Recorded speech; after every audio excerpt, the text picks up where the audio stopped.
Let me give you some advice, bastard. Never forget what you are. Wear it like armor. It can never be used to hurt you. When I first heard they were interested in me for a fantasy show, I went, ugh, no. I had an inkling reading the first book, going, oh my God, this is amazing. This could really kick off. I was quite young and I had such a big imagination. In those scenes when I was younger, I would really convince myself that I was there and it was happening, you know? I'd never had any experience of acting before. I went to a very theatrically based drama school. We did 3 hours of camera training in 3 years. But then my 4th hour in front of a camera was day 1 on Game of Thrones. My first day on set was Castle Black. My first scene was, there's just a very quick scene where I'm walking down the ramparts and I was so nervous. Yeah, I remember my first day on set. Oh my God, I fell off a fucking horse. Jesus, this is my first job. This is like the first thing I ever did, and they stuck me on a horse. Oh, I was falling off the horse trying to act still. Wow. Achilles. Okay, let's do it again, please.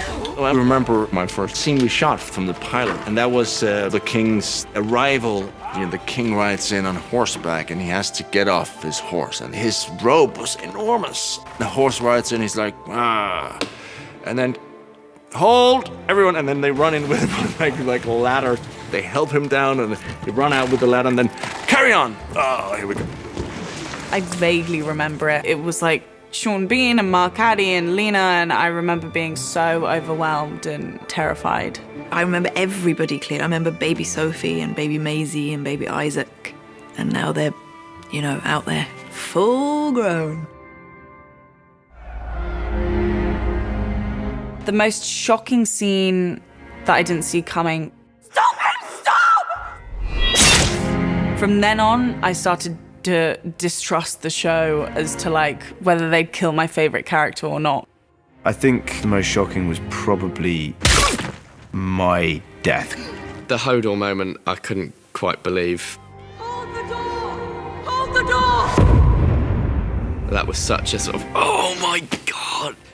I watched The Red Wedding, and I didn't really read into it in the script of what happened. I think I just did my bit and went la la la, and then when it came out, I remember I watched it in the morning. I'm a big guy, big tough guy, but guess what? I burst into tears. That was an absolute shocker. I remember just watching going, no, no, no, no, no, no, no, no, what?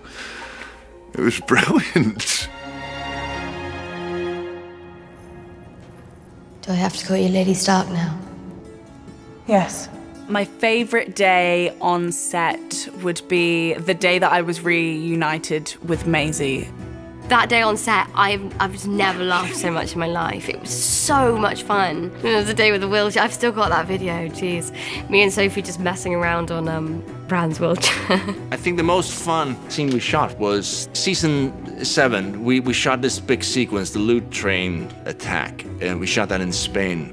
It was such a beautiful location, and there was something about being outside every day and being on horseback. I love riding. Go Agades! Season 3, Getting the Unsullied, was the first time that I, Emilia, got to be, you know, like, bitch and badass.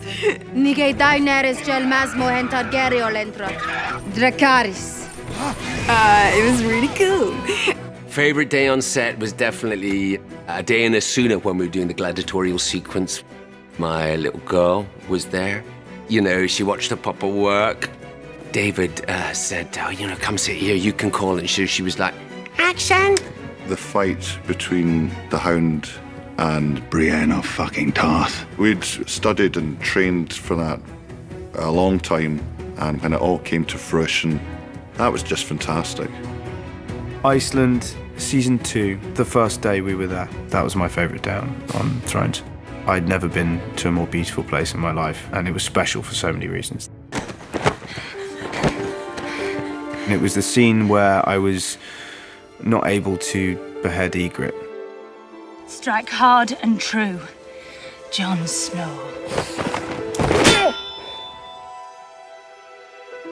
My favourite actor to work with was Rose Leslie. There was something really special about working with Rose. You know, I really, really enjoy working with John Bradley.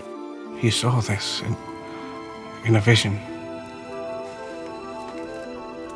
I really enjoyed the scene with Mark Addy way back in season 1, just because it was so intense, and I was like pages and pages long, and it was really unexpected from those two characters.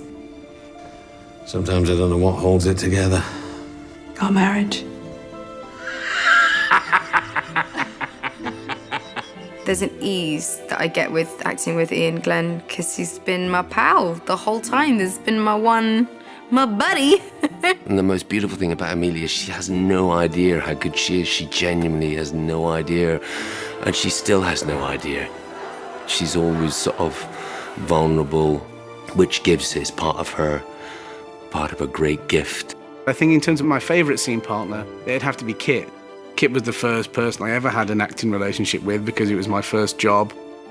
I think that the friendships that you form when you are a bit scared and a bit uncertain and treading unfamiliar ground, they're the ones that tend to stick because you cling on to each other for support.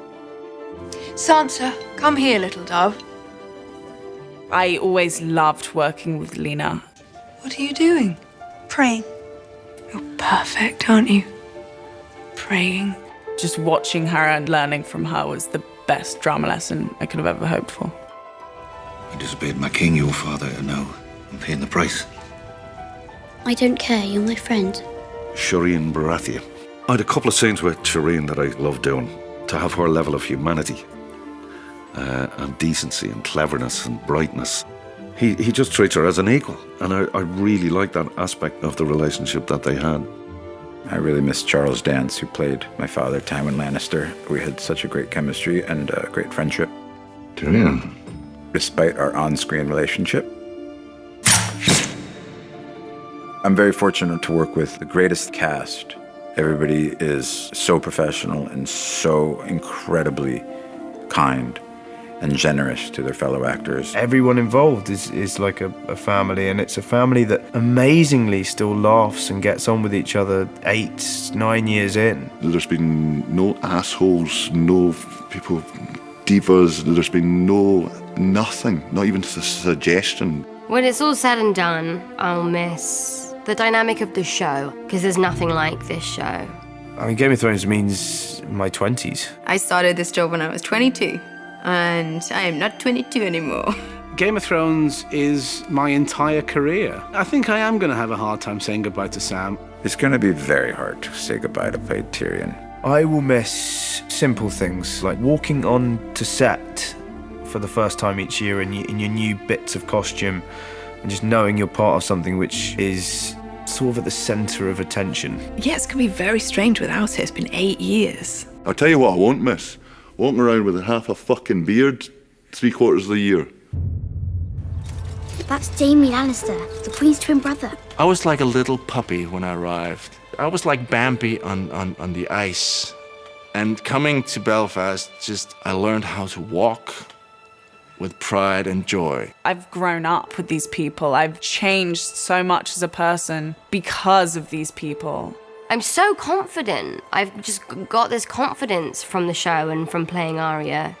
I really feel like I just want to inject that into each and every person that I know and love, but then also any girl that admires the work that I do. The journey that I've been on with Daenerys, it's sharpened me as an actor. It's shown me the range that I can do, and because of the heights that she goes to, it's forced me to find them within myself. Game of Thrones has been such an education for me in everything.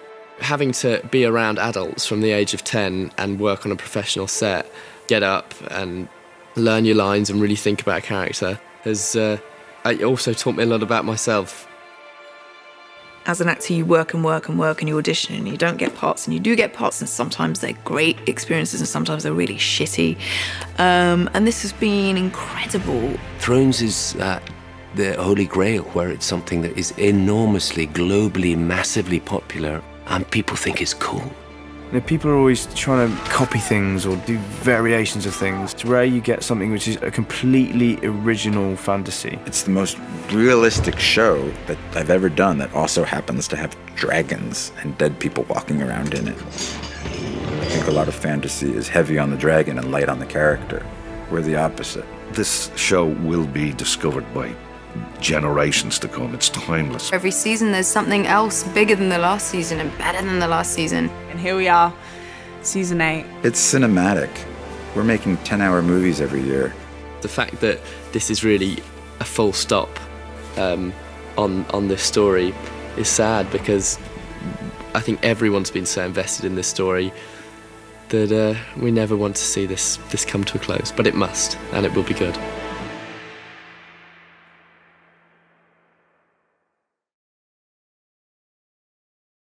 Hey, it's Lisa. For all you GOT fans, there are some cool facts for the series in order to make their reactions as realistic as possible. Most of the Game of Thrones cast hasn't read the books. And in all of the Game of Thrones scenes where Tyrion eats meat, actor Peter Dinklage, a strict vegetarian, is actually eating tofu. Now, who's your favourite character? Let me know below. And remember to click down here to subscribe or on the side for more great content.